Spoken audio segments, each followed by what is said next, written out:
Hello दोस्तों, मैं हूं पुलकित और आप लोग मुझे देख रहे हैं मेरे नए चैनल गैजेट जेन एक्स पे। ये सब्सिडरी चैनल मैं नया बना रहा हूं, जो कि मेरा मेन चैनल है, प्राइमरी चैनल है गैजेट जनरेशंस, जहां पे मैं कवर करता हूं hi fi audio related gear. मैं उनके रिव्यूज और उनसे रिलेटेड वीडियोस इस चैनल पे भी कवर करूंगा, बट मैं इस चैनल को प्राइमरली हिंदी के लिए यूज कर रहा हूं, अपनी इंडियन ऑडियंस के लिए। Moreover, as a bonus onto this channel, मैं इस चैनल पे आप लोगों के पास टेक रिलेटेड वीडियोस भी डालूंगा। और इसी के लिए पहली वीडियो जो मैं आज बनाने वाला हूँ वो होने वाली है Nintendo Switch 2 के लिए। Nintendo Switch 2 को लेकर लोगों में बहुत कंफ्यूजन्स है कि कहाँ से लिया जाए, कैसे लिया जाए, कितने का मिल रहा है। आप सबको पता है कि Nintendo ऑफिशियल इंडिया में तो नहीं है, और मैं हूँ एक Nintendo fan boy, because gaming fan boy basically, because मेरे पास सारे ही सोर्सेज हैं, PlayStation 5, Xbox Series X और Nintendo Switch OLED भी। तो अब एक Nintendo Switch 2 भी ऐड हुआ है आर्सेनल में। तो आज का वीडियो होने वाला है कहाँ से लिया जाए, कैसे लिया जाए, उसके बाद में उसका अनबॉक्सिंग, और उसके बाद में हम लोग बात करेंगे उसके इनिशियल इंप्रेशंस को लेकर, क्योंकि मेरा स्विच 2 तो यहाँ पर है, और वो भी है मारियो कार्ट बंडल के साथ वाला। तो पहला क्वेश्चन कि इसे कहाँ से लिया जाए, तो शुरू करते हैं। अगर हम लोग इसकी अवेलेबिलिटी की बात करें तो ये लॉन्च डेट के आसपास से इंडिया में अवेलेबल है वाया डिफरेंट स्कैल्पर्स। बेसिकली मैं तो स्कैल्पर्स ही बोलूंगा, बिकॉज वो लोग इसको बेच रहे थे 75 से 80,000 इंडियन रुपीज का। जबकि इसका इंटरनेशनल कॉस्ट है अराउंड 500 USD, विच इज रफली translating to 45,000, even if we consider dollar rate to be 90, जो कि अगर हम पे करते हैं डायरेक्ट अपने कार्ड से तो 85 के आसपास जाता है। तो मैं वहां पर भी एक मार्जिन अच्छा खासा दे रहा हूँ। इस उसके बाद भी यहाँ पर 75 से 80,000 का बिक रहा था। बट जैसे कंपटीशन बढ़ा, जैसे डिफरेंट सेलर्स के पास यूनिट्स आने चालू हुए, डिफरेंट रीजन्स के यूनिट्स आना चालू हुए, तो प्राइस नीचे आना चालू हुआ है। अभी जो अगर मैं देख पा रहा हूँ तो अमेजोन पर अराउंड 55-56 आपको मिल जाएगा मारियो कार्ट वाला बंडल, जो कि 500 USD का इंटरनेशनल मार्केट में, विच इज मोर और लेस डिसेंट प्राइस। अच्छा प्राइस नहीं बोलूंगा, क्योंकि एज यू गाइज नो कि ये तो अभी भी 10,000 रुपीज का डिफरेंस है, even when we are giving a margin over the actual international cost. तो यस, अभी भी 55 के आसपास अवेलेबल है। बट कुछ दिनों पहले दो सेलर्स के बीच में अमेजोन पे भीषण युद्ध हो गया, बहुत तगड़ी लड़ाई हो गई। सेलर्स थे माइक्रो मिनी और द एलिमेंटल सोर्स। वो लोग 10-10 रुपए करके अपनी लिस्टिंग को नीचे करके अपनी लिस्टिंग को ऊपर लाने की कोशिश कर रहे थे। जैसे कि मैं देख पा रहा था, जब मैंने देखा प्राइस तो पहले था 53,900, वो गिरा 10 रुपए, दूसरे साल में गिरा 890 करा, फिर उसने 880 करा, ऐसे करते करते ताकि उनकी लिस्टिंग ऊपर आई। एक कॉमन प्रैक्टिस है जो कि डिफरेंट अमेजोन के सेलर्स करते हैं, ताकि उनकी लिस्टिंग आपको ऊपर दिखे और सेल उनके पास आए, वो कंपटीशन को डिफीट कर सकें। बट 10-10 रुपए की फाइट तो मैंने पहली बार देखी थी। तो या तो उस दिन मैंने काफी हद तक वेट करा, रात अराउंड 2 बजे तक वेट करा। 2 बजे के आसपास वो जो प्राइस था वो सेटल डाउन होने लगा था, बिकॉज वो लोग अराउंड 53,530 तक आ गए थे जब मैंने ऑर्डर प्लेस करा। तो यस, मैंने जो ऑर्डर प्लेस करा था 53,530 रुपीज का करा था। But at the same time दूसरा जो सेलर था माइक्रो मिनी, वो भी कम करता जा रहा था। और अगले दिन सुबह जब मैंने देखा तो एक्चुअल प्राइस जो स्टेबल हो गया था वो 53,499 पे हुआ था, जो कि अगर हम लोग देखें तो अराउंड 8,000 रुपीज अभी भी ऊपर है compare to the international pricing. But let me tell you another story. तो स्टोरी ये है कि जो इंडियन सेलर्स हैं, जो चीज़ें इंडिया में अवेलेबल नहीं भी होती या होती भी हैं, तो जब उनको इंडिया में लॉन्च किया जाता है तो उनको इनटू 100 किया जाता है इंटरनेशनल प्राइस से। और ये काफ़ी मोनोपली वाले ब्रांड्स के साथ तो स्पेशली देखा जाता है, स्पेशली मेरी हॉबी में जो कि ऑडियोफाइल्स हॉबी है, जिसमें बहुत सारा सामान हमारा ऑलमोस्ट इंटरनेशनल ही परचेज किया जाता है। तो जो उनके इंडियन सेलर्स हैं, वो जिस ब्रांड को अकेले डील कर रहे हैं, वो लोग उसको इनटू 100 करते हैं। जैसे कि अगर आपका कोई सामान $3,000 का है USD में, तो वो इंडिया में आते आते 3 लाख रुपीज का हो जाता है, इनटू 100 होता है सीधा। तो अगर मैं उस थ्योरी से भी देखूं तो इसका प्राइस अराउंड 50,000 तक जाएगा। बट उसके लिए वही आपको 6-7 महीने और वेट करना पड़ सकता है। बट अपार्ट फ्रॉम इट, अभी के लिए 53,500 पे स्टेबल हुआ था उस दिन। बट जैसे ही एलिमेंटल सोर्स से यूनिट्स खत्म हुए, माइक्रो मिनी का कंपटीशन गया, उसने प्राइस फिर से बढ़ा दिया है। और इस टाइम पे जब मैं वीडियो शूट कर रहा हूँ, आज है 2 जुलाई, ये यूनिट मुझे परसों डिलीवर हुआ था आई गेस, लेकिन रात के टाइम हुआ था और मैं शूट उस टाइम नहीं कर पाया। तो मैंने कल अनबॉक्सिंग करा, थोड़ी देर रात को खेला, तो आज आपके लिए शूट कर रहा हूँ। तो यस, तो अब माइक्रो मिनी जो बेच रहा है वो 57,000 रुपीज का बेच रहा है, और आई एम श्योर ये अगले कुछ दिनों में जल्दी ही वापसी 53 के आसपास आ जाएगा। अगर आप 6-7 महीने और वेट कर सकते हो तो आप इसको 50,000 के आसपास भी ले लेंगे, बट उससे कम होना थोड़ा डिफिकल्ट है, बिकॉज वो सिर्फ तब हो सकता है जब निंटेंडो ऑफिशियली आए और अपना कोई एक पर्टिकुलर डीलर ढूंढ ले जो कि उसको इंडिया में मार्केट करे और इंडिया में बेचे। तो इसका प्राइस आप एक्सपेक्ट कर सकते हैं कि 45 से 48 के बीच में गिर सकता है। बट हमें पता है कि स्विच की भी यहाँ पे बहुत डिमांड रही, स्विच बहुत बिके इंडिया में भी, बट स्टिल निंटेंडो नहीं आया, तो वो एक सिर्फ सपना ही है अभी तक। तो कल को होगा तो ऑब्वियसली हमारे लिए ही बेटर होगा, क्योंकि गेम्स के और कंसोल्स के प्राइजेस प्लस इनकी वारंटी और सर्विस कम हो जाएगी।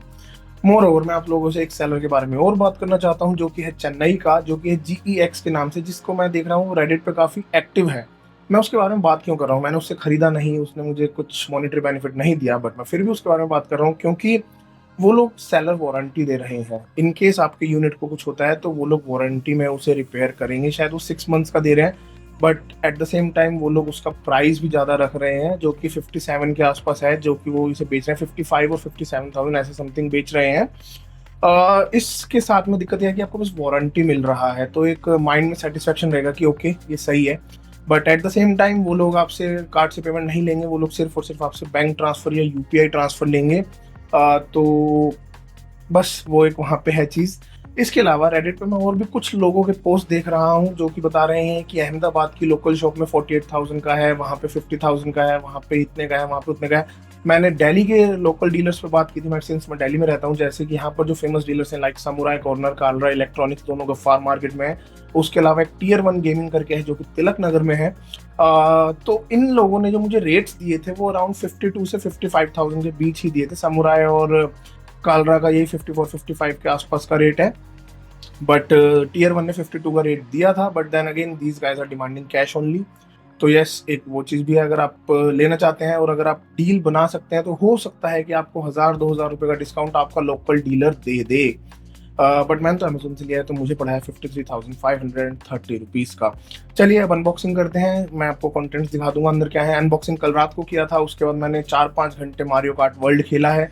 तो अनबॉक्सिंग के बाद मैं आपसे बात करूंगा कि इसका इनिशियल इंप्रेशंस मेरे लिए क्या है, बिकॉज मेरे पास OLED है काफ़ी टाइम से, तो एक छोटा सा कंपैरिजन भी हो जाएगा और एक छोटा सा आप लोगों को मैं इंप्रेशन भी दूंगा मारियो कार्ट वर्ल्ड के बारे में भी। तो अब उस पर चलते हैं।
तो दोस्तों कैसी लगी अनबॉक्सिंग। पीछे ब्लू कलर का चार्ट पेपर लगाया था ताकि कलर कंट्रास्ट भी अच्छा बने, बट दिक्कत वो रही कि वो चार्ट पेपर छोटा पड़ गया। बट कोई नहीं, आई होप अच्छा लगा हो अनबॉक्सिंग आप लोगों को। पहली चीज़ है कि जो मुझे मारियो कार्ट मतलब जो यूनिट मिला वो एकदम सील पैक आया था और हांगकांग का यूनिट है, ठीक है, तो मे बी दैट्स वाई कि प्राइस थोड़ा सा कम हुआ, but okay it's really nice, it was a nice unboxing experience. अंदर जो चीज़ें एक्सपेक्टेड थी वही थी। मारियो कार्ट वर्ल्ड का अगर कार्टेज होता तो मुझे अच्छा लगता, because I am a cartridge collector, physical collection मुझे अच्छा लगता है थोड़ा सा। तो वो नहीं था, वो एक थोड़ा सा मुझे लगा कि यार होता तो अच्छा लगता, बट ठीक है, कोड था वो मैंने अकाउंट में डाल के सिंक कर लिया सबसे पहले। कोड ब्लॉक किया था, मतलब ब्लर किया था ताकि चोरी ना हो, बट मैं तो सिंक कर चुका ना ऑलरेडी। बट यार ठीक है। तो मैं इनिशियल इंप्रेशंस पे बात करूंगा, पहले look and feel of this device. तो यार काफी मजेदार है। देखो मैं बताऊं, मेरे पास ना बीच में रोग एलाई भी था, स्टीम डेक भी था, और both were quite good. Even even in my opinion मैंने तो भाई स्टीम डेक को ज्यादा प्रेफर किया था रोग एलाई से। रोग एलाई में पूरा विंडोज दे दिया था and it was not a very smooth experience at least for me. तो मुझे तो भाई मजा आया था स्टीम डेक में, बट उसमें दिक्कत ये होती थी कि भाई जो यूबीसॉफ्ट वगैरह गेम्स हैं उनके लिए अलग से मतलब उनका चलना उस टाइम पे थोड़ा, एक अलग से ऐप डालो, कुछ अलग इंटीग्रेशन था उसका, वो मुझे इतना, मैं उसमें नहीं घुसता, मैं साफ बताऊं।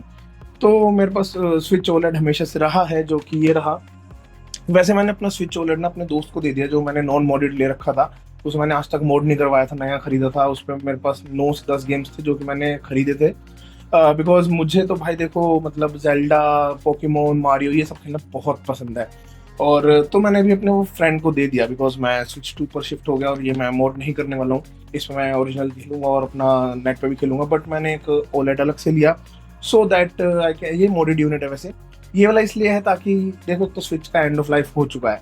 अब काफ़ी सारे गेम्स ऐसे आते हैं जो कि मैं खेलना चाहता हूँ, और मतलब मैं चाहता हूँ कि मतलब मुझे, मैं उन्हें खेल सकूँ और मज़ा आए, बट वही आप लोगों को पता है कि हर गेम खरीदना इंडिया के प्राइसेस में, जो कि स्कैल्पर्स ऑलरेडी बहुत हैवी प्राइसेस पे बेचते हैं, तो वो पॉसिबल नहीं हो पाता। बट ठीक है, मैंने इसमें काफ़ी सारे गेम्स डाले, और मेजर रोल अब इसका ये रहेगा कि स्विच 2 से कंपैरिजन में काम आएगा मेरी आगे की वीडियोस में, जो कि मैं गेम्स के ऊपर बनाऊंगा। जैसे टीयर्स ऑफ द किंगडम है मेरे पास, तो ब्रेथ ऑफ द वाइल्ड भी है, तो वो स्विच 2 में भी खेलूंगा, इसमें भी खेलूंगा, और मैं आप लोगों को बताऊंगा कैसा एक्सपीरियंस है। ब्रेथ ऑफ द वाइल्ड मेरा फेवरेट गेम है और मैंने बहुत बार उसे खेला भी है। वो थोड़ा सा स्विच 1 में लैग होता था। मतलब बेसिकली जो डेंस एरिया जैसे कोरेक फॉरेस्ट है, जहाँ पर हमें शायद वो मिलता है ना, वो मास्टर स्वॉर्ड वगैरह, तो वो एक था, बट ठीक है।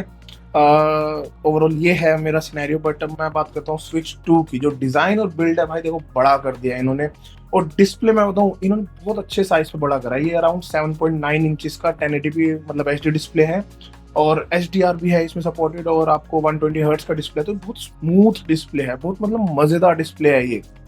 ठीक है। उसके बाद देखो, मुझे ना पर्सनली एक चीज अच्छी नहीं लग रही थी। देखो यार, मुझे ना स्विच 1 के ना ये कलरफुल जो आइकॉन्स बहुत अच्छे लगते थे। इनफैक्ट मैं तो मारियो एडिशन ढूंढ रहा था अपने लिए, जब मैंने मॉडिड ढूंढना था अभी, बट मुझे वो कहीं पर मिला नहीं, और जो बाकी एडिशन थे वो लोग बहुत महंगा बेच रहे थे, तो मैंने जो सस्ता मिले वो ले लो, बिकॉज सेकेंडरी यूज और बेटे को दूंगा, वो भी थोड़ा कभी कभार खेलेगा जब थोड़ा बड़ा हो जाएगा वो। ठीक है। तो मुझे इसमें लगा कि यार इन्होंने पूरा ब्लैक जो लुक दिया है ना, वो थोड़ा सा देखो मिनिमलिस्टिक तो है, बट उतना वो अपीलिंग नहीं लग रहा मुझे, मैं आपको साफ बताऊं तो। ठीक है।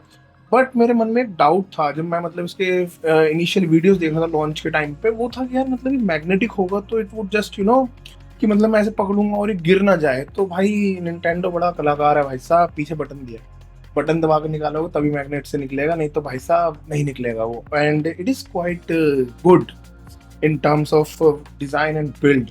वो थोड़ा एक मिनिमलिस्टिक सा अप्रोच है, but overall look and feel बहुत अच्छा है। बड़ा डिस्प्ले है, अराउंड 8 इंच का, 7.9 इंच का। अगर मैं ओलेड के कंपैरिजन में आप लोगों को दिखाऊँ ना, तो भाई ये देखो, मतलब डिस्प्ले ही काफ़ी बड़ा है भाई। और ये डिस्प्ले अगर मैं स्विच लाइट से कंपेयर करता, जो मेरे पास था एक टाइम पे, तो भाई मतलब स्विच लाइट के कंपैरिजन में वो इसका डिस्प्ले जितना ही बड़ा है भाई पूरा। बट मतलब मज़ेदार, बहुत बढ़िया बिल्ड क्वालिटी दिया है। ठीक है। बटन्स का ना फील काफ़ी अच्छा है। मैंने काफ़ी रिव्यूअर्स चेक कर रहे हैं, क्योंकि बाहर के लोगों को पहले मिल जाता है, आप लोगों को पता है ये यूनिट।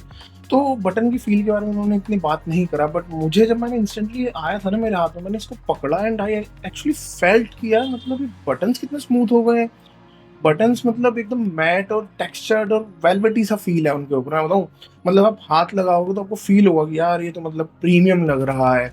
ठीक है। सिमिलरली मैं जॉयस्टिक्स के बारे में भी यही चीज़ बोलूंगा। जॉयस्टिक्स में ड्रिफ्ट है या नहीं वो तो देखो थोड़ा टाइम यूज़ करने के बाद पता चलेगा, अभी तो मुझे ऐसा कुछ नहीं लग रहा है। ठीक है। मेन बात है अब इसकी डिस्प्ले के ऊपर और इसके इंटरफेस के ऊपर। देखो इंटरफेस कहने को तो पहले वाला यूएस है, तो इतना कुछ खास नहीं है डिफरेंट, बट डिस्प्ले बहुत क्लासी है यार। देखो मतलब ओलेड जितना विविड या सैचुरेटेड तो नहीं है कलर्स में, लेकिन यार मतलब बहुत स्मूथ, और मतलब वो 120 हर्ट्ज है ना ऑब्वियसली, और एचडीआर भी है, तो भाई बहुत स्मूथ डिस्प्ले है, मतलब आप मानोगे नहीं भाई, मतलब एकदम मजा आ गया, मैं सच बताऊं तो एकदम स्मूथ और लैग फ्री। जब मैंने अपने फ्रेंड को अपना ओलेड बेचा था अभी स्विच टू आने के बाद दिया, बिकॉज मुझे फाइल्स भी ट्रांसफर करने थे इसमें, तो मुझे मतलब था कि यार मतलब उसका एक बार निंटेंडो ई शॉप मैंने खोल के देखा यार, वो काफी मतलब स्लो खुल रहा था, और इसका प्रोसेसिंग पावर स्विच टू का बहुत बढ़िया है, इंस्टेंटली खुलता है भाई, मतलब बस क्लिक करो और खुल जाता है, मतलब बहुत कम लोडिंग टाइम लगा मुझे। और डिस्प्ले तो भाई बहुत अच्छा है, बहुत स्मूथ है। अब मैं बात करूंगा कुछ कमियों की इसको लेकर, जो कि मुझे सबसे पहली लगी है। एक और चीज़, मैं डॉक पे लगा करने से टीवी से कनेक्ट नहीं करता, क्योंकि मेरे मॉनिटर पे ना ऑलरेडी एक्सबॉक्स भी कनेक्टेड है, पीसी भी कनेक्टेड है और PS5 भी कनेक्टेड है। और मुझे ना ये हैंड हेल्ड का एक अलग क्रेज होता है, जेल्डा या मेट्रोइड गेम्स जो होते हैं ना, वो मुझे मतलब हैंड हेल्ड खेलने का शौक है, तो मैं इस वजह से शायद कनेक्ट करूंगा भी नहीं अपने डॉक से। मेरा ओलेड आज तक कनेक्ट नहीं होता भाई, मैंने अपने दोस्त को देखो, कह रहा अबे भाई तू क्या बात, तूने डॉक कभी निकाला ही नहीं, मैं नहीं निकालता। तो मैं हैंड हेल्ड ही सारी बात करूंगा आपसे। तो भाई देखो, डिस्प्ले तो बहुत अच्छा, उसकी बात हो गई है। अब मैं बात करूंगा इसकी कमियों को लेकर। देखो एक कमी है जो कि बहुत बड़ी है, और जिस बारे में मतलब शायद कुछ लोगों ने बात करी भी है, बट मैं भी करना चाहूंगा यार।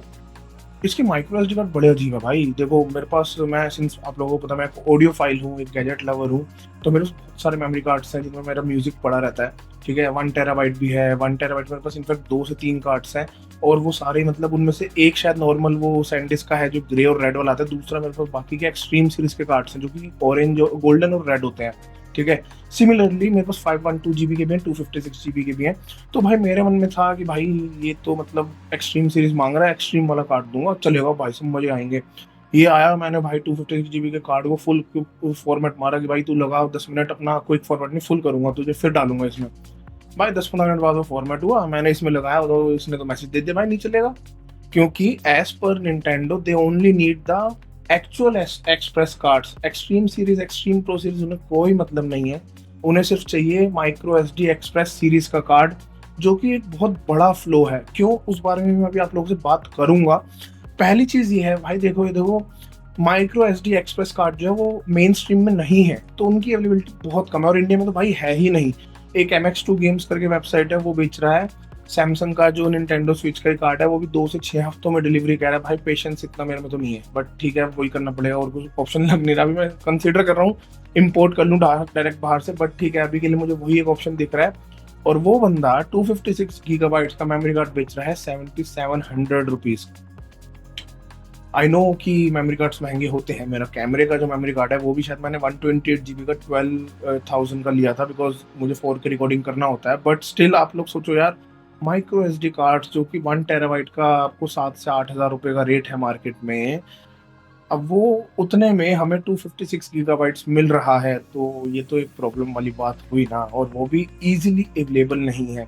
वैसे जो इंटरनेशनल मार्केट में प्राइसेस हैं उसके वो 70 USD के आसपास हैं, which is kind of acceptable, कि ठीक है यार, 100-125 डॉलर में कहीं पे डील में 512 GB का उठा के एक ही बारी में डाला जा सकता है, सिंस एक गेमिंग सिस्टम है और न्यू जनरेशन का गेमिंग सिस्टम है, जिसमें कि नए गेम्स जो आएंगे थोड़े हैवी होंगे, तो चाहिए वो चीज़, बट अब वो इंडिया में अभी अवेलेबल ही नहीं है, तो वो मैं अभी ढूंढ रहा हूँ, कहीं से मुझे मिलेगा मैं एक शॉर्ट बना के आप लोगों के लिए डाल दूंगा कि आप लोग भी यहाँ से जाके खरीद सकते हो, अभी के लिए नहीं।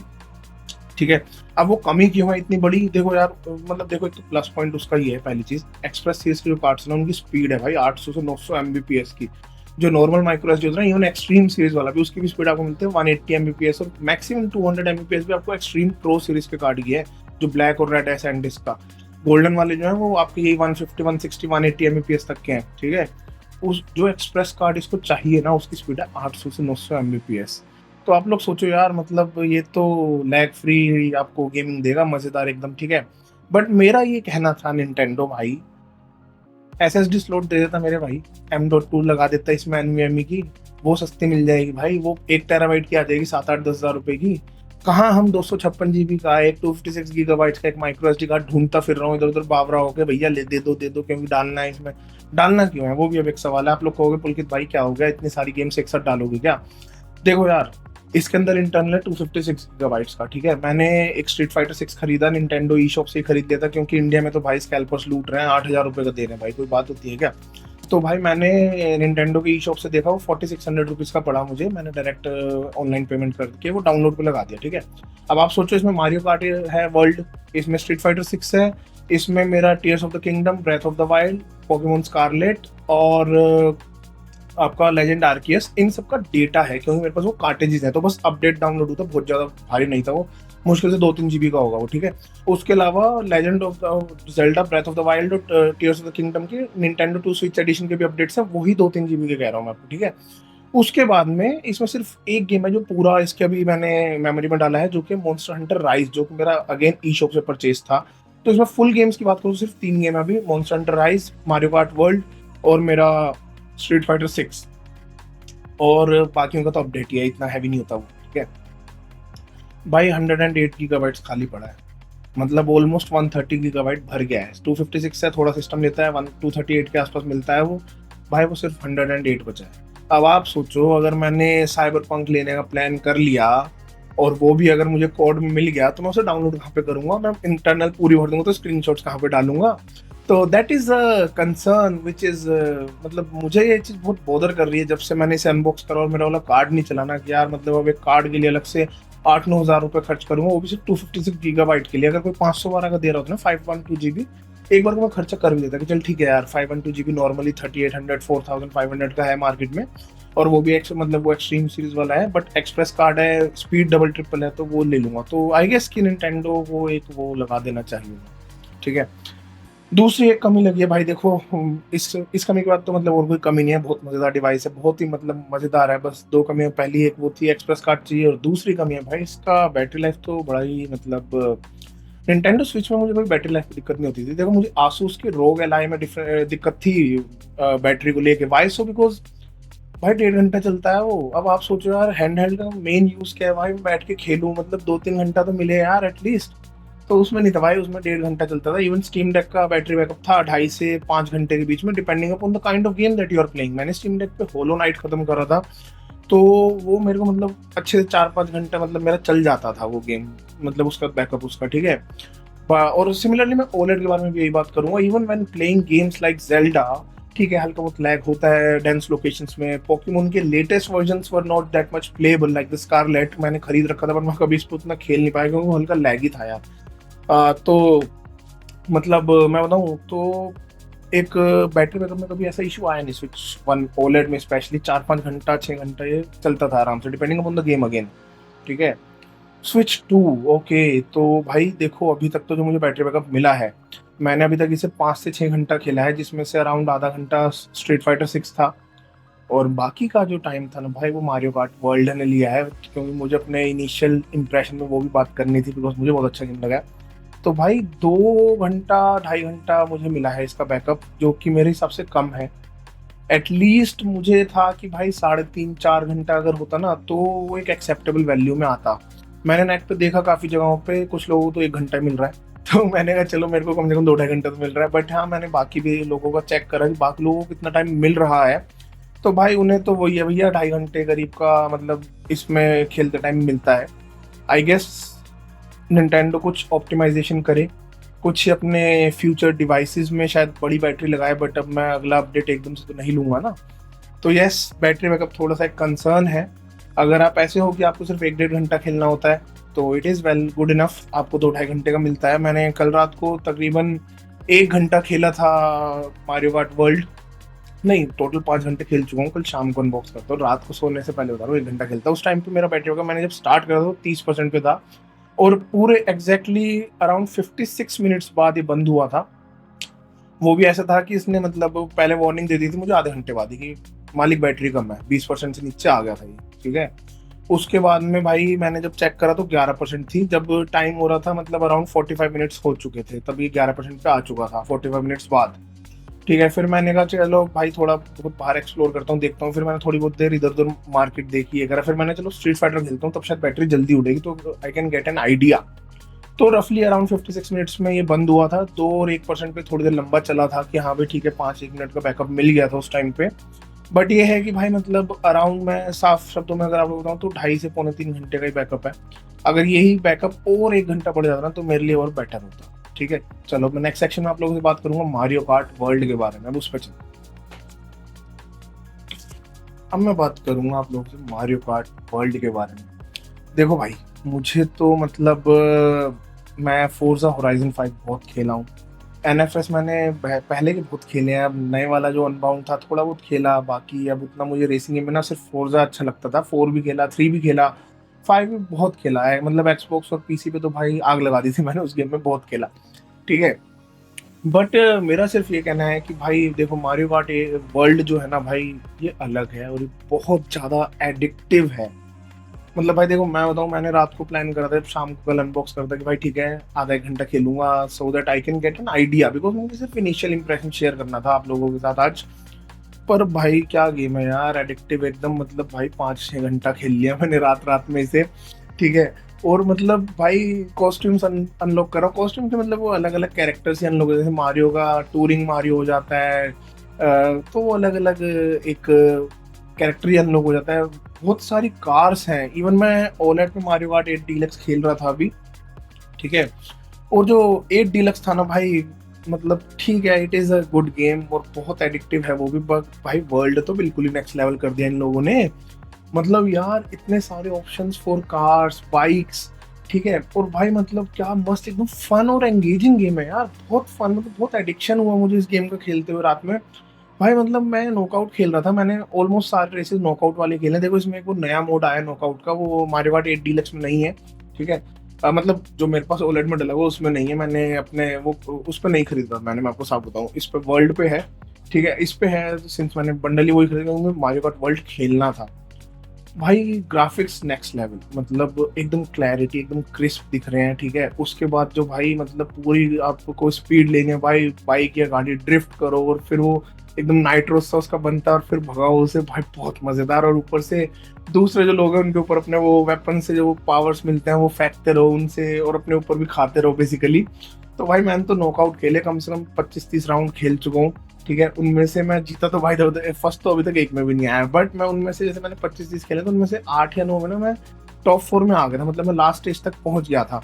और ऑलमोस्ट हर गेम में मैं ये मान के चलो अराउंड, बाकी गेम्स में भी मैं 8th तो क्रॉस कर ही गया था, 8th वाला जो सेक्शन था, बट ये था कि एक दो गेम्स में मैं 11th पे भी अटका हूँ। तो हाँ वो चीज़ एक रही है।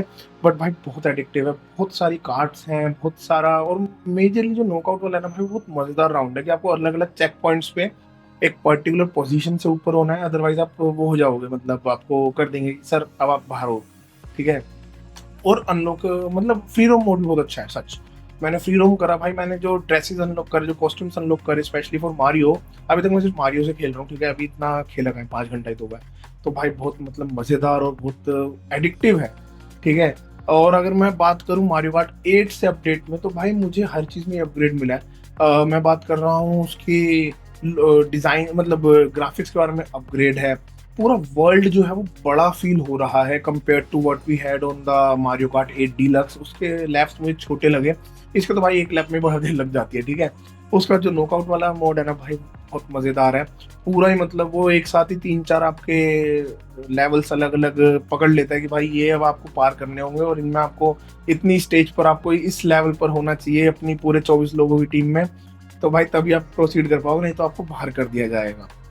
बट बहुत एडिक्टिव है, फ्रीडम मोड बहुत अच्छा है। और वेल आजकल तो इतना ही है दोस्तों। अब मैं अगले में ये है कि अभी तो मैं मारियो कार्ट 8 से थोड़ा सा मतलब मारियो कार्ट वर्ल्ड से थोड़ा सा अब ब्रेक लूंगा, बट अभी नहीं, अभी मैं उसमें और चीज़ें खेलूंगा, अभी मैं उसको और 10-15-20 घंटे दूंगा, ताकि मैं एक छोटा सा रिव्यू उसका भी आप लोगों के सामने लाऊं। उसके बाद मैं भाई स्ट्रीट फाइटर 6 पे आऊंगा और मतलब साइड बाय साइड चलेगी, और उसके साथ में जेल्डा दोबारा से स्विच 2 पे खेलने का मन बहुत है। मेरे पास अराउंड स्विच ओलेट पे मैंने 2 बार मतलब मेरे पास स्विच भी 2 बार थे, पहले मैंने V2 लिया था एक बार, और एक बार मैंने ओलेट लिया। तो भाई जो मेरा पहले वाला स्विच था उसमें मैंने मतलब अराउंड 100 आवर्स दिए थे। तब भी मैं उसे गैंगडॉर्फ को, मतलब जो लास्ट उसका बॉस था उसको नहीं पहुंच पाया था मैं, उसका मतलब मैंने जो बाकी की 4 चीजें थी वो कर लिए थे।